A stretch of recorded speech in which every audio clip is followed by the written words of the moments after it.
This robot is powered by lab-grown human brain cells. Chinese researchers have developed this brain-on-chip technology called MAR1.25 GMS. Researchers say that their tiny lab-grown brain could learn tasks faster than current AI models. They say it uses much less energy than AI, which needs a lot of power and data to learn. These brain cells also show more, quote, intuition and creativity than AI, learning with fewer examples. Could this be because some aspect of the human spirit is locked in these brain cells? And is there any moral issue with using human brain cells and possibly the human soul to power robots to perform slave-like behavior? What is my purpose? You passed butter.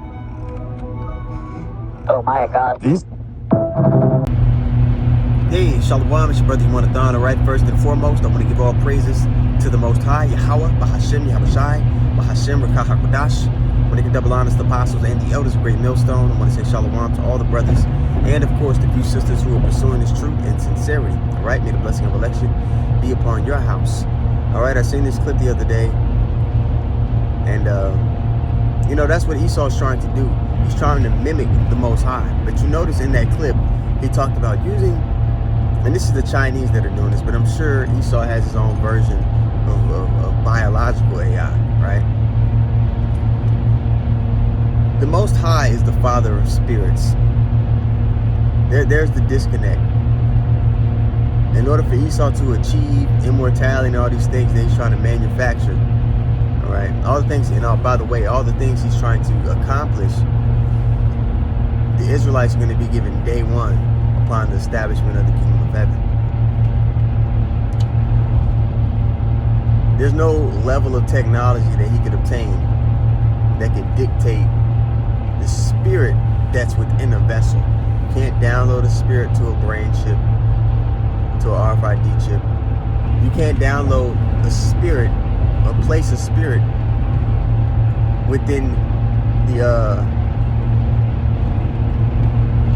cloned brain stem cells or brain stems. You can't put a spirit in it. The Lord has dominion over what spirit goes into what vessel. That in itself, Esau never accomplished what he's setting out to accomplish. And by the way, this is an article that you could go look up yourself. It's on the site that you see on the screen here. It says Chinese scientists create robot with brain made from human stem cells. Alright, so you can go read about it for yourself. If I remember, I'll put the link in the bio or the description box.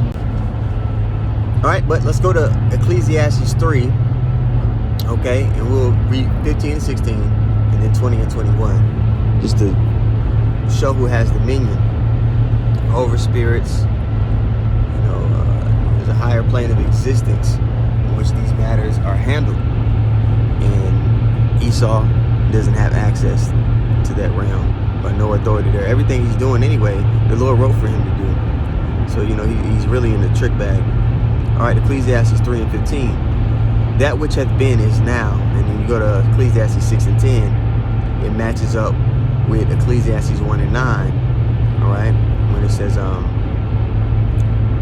right, let me just pull it up real quick. No, I remember. It says, the thing that hath been is that which shall be. All right, when you read Ecclesiastes 1 and 9, and you go to Ecclesiastes 6 and 10, it says the thing that hath been is named already, and it is known that it is man. Okay, so now let's come back here. Let's bring it back home. Ecclesiastes 3 and 15. That which hath been is now, and that which is to be hath already been. All right, men, spirits that are in the men that are upon the earth. And God requireth that which is past. So right there in that verse, it lets you know how judgment works, how judgment plays out. So when you see a child, you know, something horrific happens to a child, or somebody's born deformed, or you look at a person and you're like, damn, they lived a horrible life. Why would the Lord allow that to happen? There's your answer. The Lord requireth that which is past.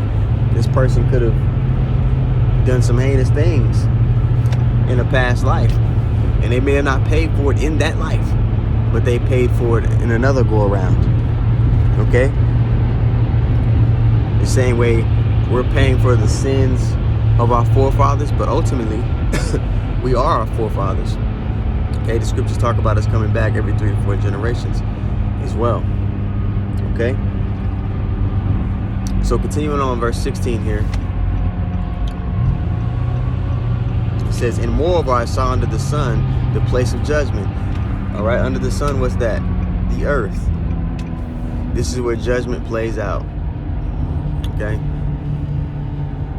and moreover I saw under the sun the place of judgment, that wickedness was there, and the place of righteousness, that iniquity was there.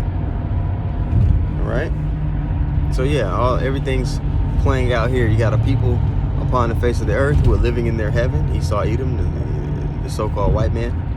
And you got others who are living in a hellish state. All right, the Israelites who are under the curses in Deuteronomy, the 28th chapter. And those curses won't be lifted until what?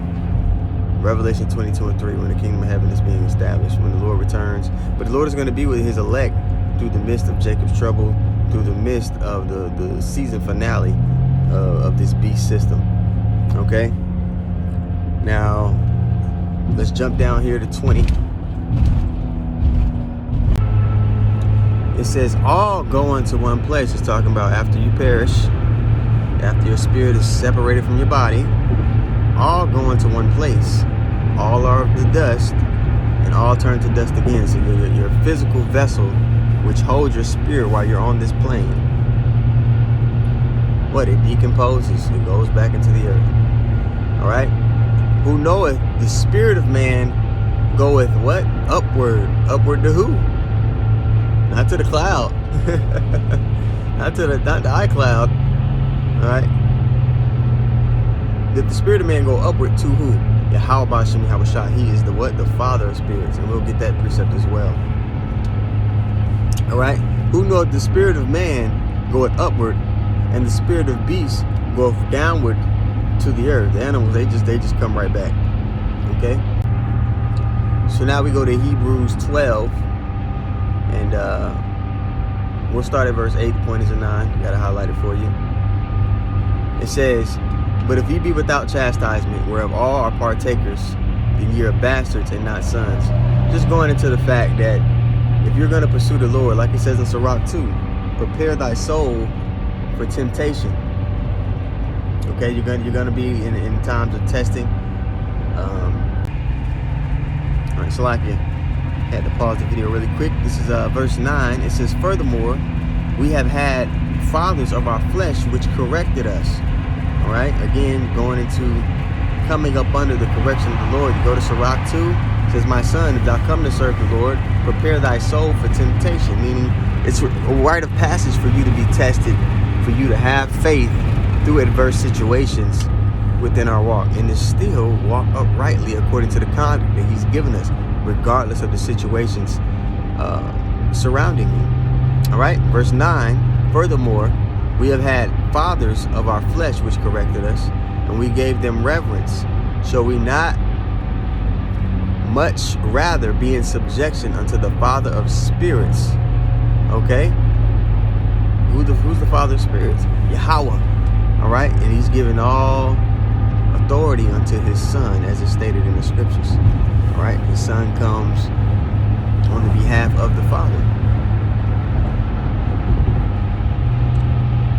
So yeah, they're developing this technology. Yeah, they want to have dominion of spirits, but it's not something for them to have, or they can even try to have.